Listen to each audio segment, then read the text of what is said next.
ক্ষমতাচ্যুত সাবেক প্রধানমন্ত্রী শেখ হাসিনা দেশ ছেড়ে ভারতে চলে গেলেও তার দলীয় নেতাকর্মীরা ঝুঁকির মধ্যে পড়ে গেছেন বলে মন্তব্য করেছেন বিএনপি মহাসচিব মির্জা ফখরুল ইসলাম আলমগীর। একই সঙ্গে তিনি আশ্বাস দিয়ে বলেন, যারা অন্যায় করেননি তাদের পাশে বিএনপি থাকবে। ২৩ জানুয়ারি শুক্রবার ঠাকুরগাঁও ১ আসনে নির্বাচনী প্রচারণায় অংশ নিয়ে ধানের শীষ প্রতীকে ভোট চাইতে গিয়ে এসব কথা বলেন তিনি।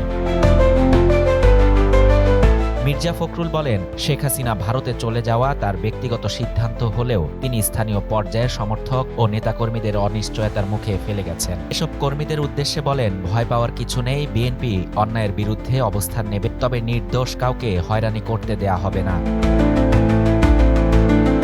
এই সময় মির্জা ফখরুল নাম উল্লেখ না করে বলেন, একটি রাজনৈতিক দল মানুষের ধর্মীয় অনুভূতিকে ব্যবহার করে জান্নাতের প্রলোভন দেখাচ্ছে। ভোটের মাধ্যমে জান্নাত লাভ সম্ভব এমন ধারণা বিভ্রান্তিকর বলেও মন্তব্য করেন তিনি।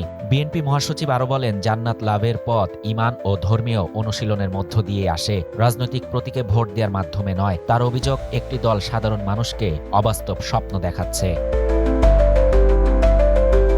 দেশ পরিচালনার বিষয়ে নিজের অভিজ্ঞতার কথা তুলে ধরে মির্জা ফখরুল বলেন, রাষ্ট্র পরিচালনায় বিএনপির রয়েছে বাস্তব অভিজ্ঞতা, যা অন্য অনেক দলের নেই। বিএনপি ছাড়া বর্তমানে দেশের অগ্রযাত্রা নিশ্চিত করার মতো শক্তিশালী রাজনৈতিক বিকল্প নেই বলেও তিনি দাবি করেন। ফখরুল আরও বলেন, বিএনপি ধর্ম বর্ণ নির্বিশেষে সব নাগরিককে নিয়ে একটি সম্প্রতিশীল বাংলাদেশ গড়তে চায় এবং সমাজে বিভাজন সৃষ্টির রাজনীতিতে তারা বিশ্বাস করে না।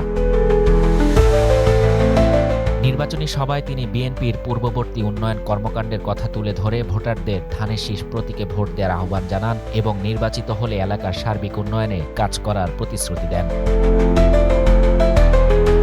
শাহরিয়ার শাফাত, বাংলা নিউজ 24।